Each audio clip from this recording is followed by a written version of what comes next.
42 бүтээмжийн менежер, хяналтын менежер гэсэн ийм албан тушаалтныг бий болгосон бөгөөд дундад цалин 6-аас 7 сая төгрөгийн цалинтай, орлогчийн статустай, машин ундаг, тусдаа өрөөтэй, орлогчийн эрхэдэлж байгаа ийм албан тушаалтнуудыг бий болгосон байна.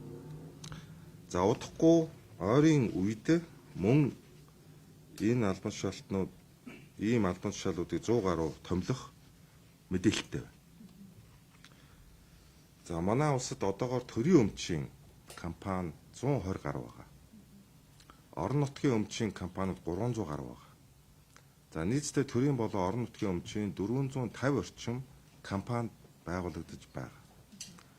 Засгийн газраас төрийн өмчийн компани ил тод бүтээмжтэй байдлыг сайжруулах хүрээнд хуулийн төслийг өргөн мэдүүлсэн бөгөөд энэ хуулийг улсын хурал дээр миний бие ахалж ажиллаж байгаа. Энэ хуулийн төслийг өргөн мэдүүлэхдээ төр цомхон эдийн засгийн харилцаанд оролцохгүй, хувийн хвшлийг хийж чадж байгаа асуудал дээр төр бизнес хийхгүй. Төрийн өмчийн компани энэ өрлөгөн данхар бүтцийг байхгүй болгоно гэдэг зүйл ярьж хуулийн төсөл өргөн барьсан.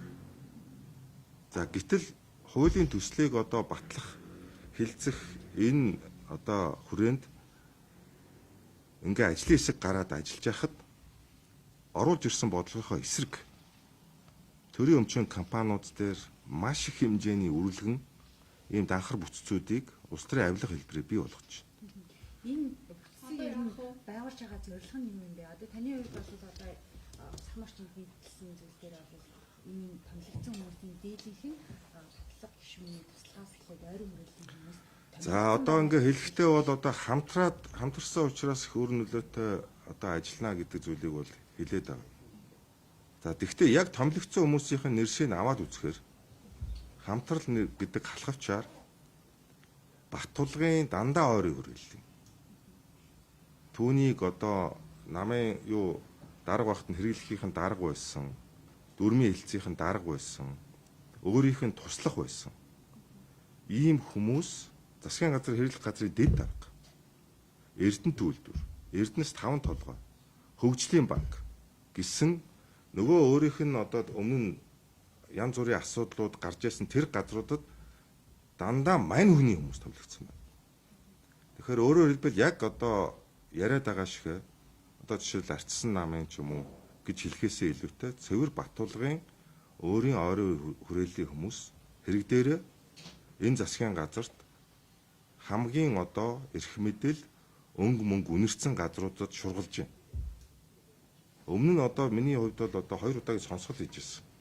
Энэ хүнийг дандаа эргэн тойрны хүмүүс нь ялын үрдэг.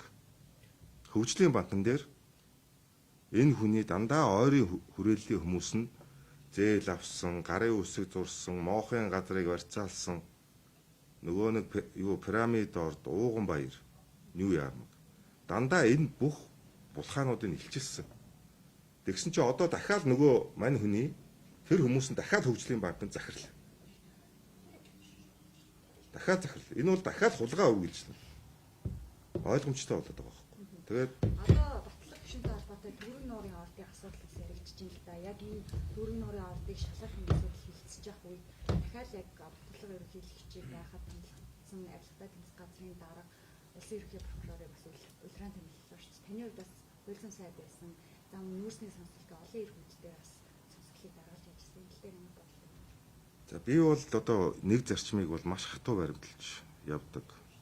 Шүүхийн тухай хууль 2021 оны 1 сард батлагдсанаас хойш миний бие улсын их хурлын одоо энэ хуулийг батлуулсан ажлын хэсгийн ахлагчийн хувьд энэ хууль батлагдсанаас хойш би тухайлан нэгж гэмтэргийн шинжтэй асуудлаар шалгадаж байгаа.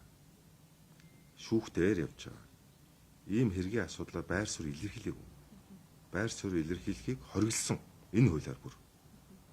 Ерөнхийлөгчөөс нь эхлээд улсын их хурлын гишүүн, ерөнхий сайд засгийн газрын гишүүн тодорхой эрүүгийн хэрэг үүсгэхэд шалгадж байгаа ийм хэрэг учрлын талаар өөрчилсөн байр суурь илэрхийлэх.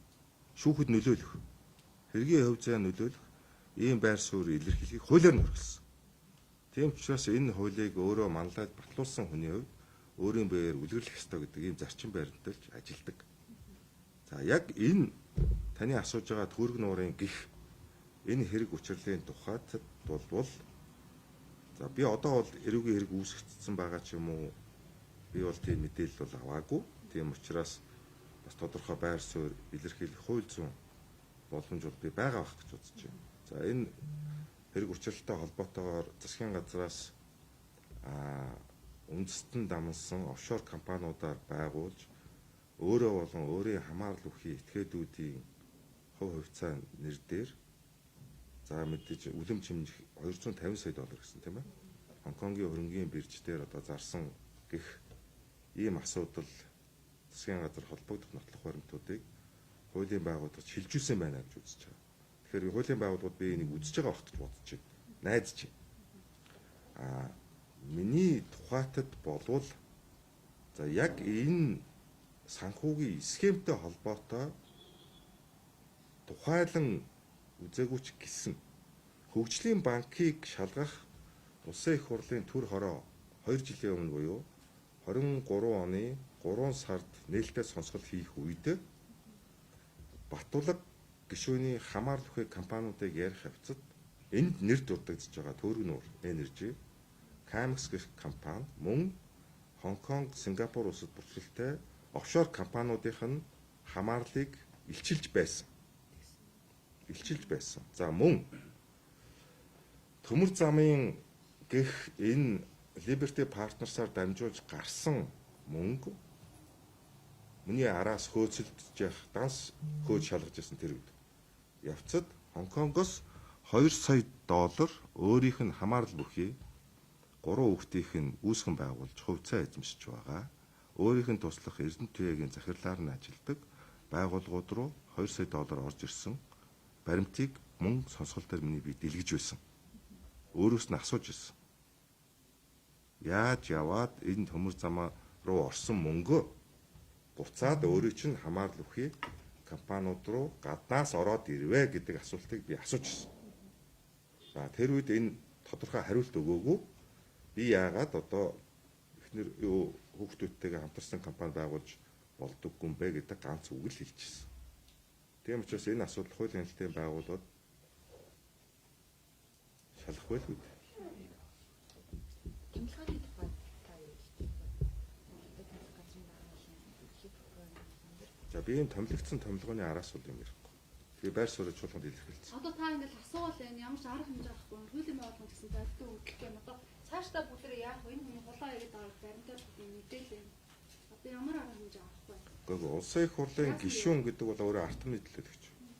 Энэ өөрөө одоо байр суурь хяналтын хэлбэрүүд нь маш олон хэлбэртэй байж болно. Миний өнөөдрийн жишээлбэл одоо захин орчиндөө илэрхийлж байгаа энэ байр суурь бол мөн албан ёсны байр суурь. Та бүхэнд ярьж байгаа энэ байр суурь бол мөн энэ асуултын хариад авсан мэдээлэл дээрээ тулгуурлаж байгаа албан ёсны байр суурь. Энэ өөрөө хяналтын хэлбэрүүд. асуултын хариулт бүрэн ирэхгүй байна. Засгийн харин тэгэхээр ер нь цаашаа дэрнэ энэ дараагийн авах хэмжээ юм одоо. За энийг бол хамтдаа ярилцаж шийднэ. Яагаад тэгэхээр би энэ асуултыг ганцаар асуугаад байна. Улсын их хурлын бас 2 гишүүнтэй хамтарсан учраас одоо би нөгөө 2 гишүүнтэйгээ ч уулзч одоо чадаагүй. Энэ сая аваад одоо миний нэг хэлэхэд би жоохон зэвүү дургу хүрээд энэ том мэдээллүүдийг хараад засгийн газрын ер нь та бүхэнд ажиллаа тайлбар өстой шүү дээ хуулиар тийм. Тэгээд энэ одоо хоёр тийм бүснэс хэмжээ. Яагаад ядаж энэ тоо мэдээлэл яагаад гүйцэтгэхгүй юм бол гишүүдийн энэ бүргээрхийг нэг үйл хүндэтгэж байгаа юм шиг юм үзэл. яг энийг одоо асууна. Одоо жишээлбэл энэтэй дутуу өрөөсөн зөндөө мэдээлэлүүд байна. Жишээлбэл цалингийн сантай холбоотой, байрны түрээстэй холбоотой, энэ дээр гарч байгаа бусад зардлуутай холбоотой асуултыг асуусан. Энэ мэдээллүүд бол хагас дотор ирсэн. Тийм учраас энийг бүтэн болгож авах ямар ч ус аав. Дахиад хандах. Үгүй энийг өгөхгүй байсан ч очиод авчна. Таныг одоо ингээд шулуун хэлчихээр бас батулгыг тойрон хүрээлэгч гэдэг юм уу тий ямар нэгэн дарамт шахалт ирэхгүй гэдгээс та яаж юм? Надад одоо тийм хайж ийн гэдэг асуулт бол надаас асуулт биш үү? Ер нь одоо ачсан намын зарим гишүүдийн тухайд ерөнхийлөгчид дахин сонгох хуулийн төслийг өргөн барихаар. За нэг амьсгаагаар одоо 32 цагаар навах тоолохгүй. За энэ хүрээндээ өнөөдрийн хэлээ одоо юу яая? Тэ дуусгах хөө. Одоо бүр өөр асуултууд асуугаа явуулчихлаа.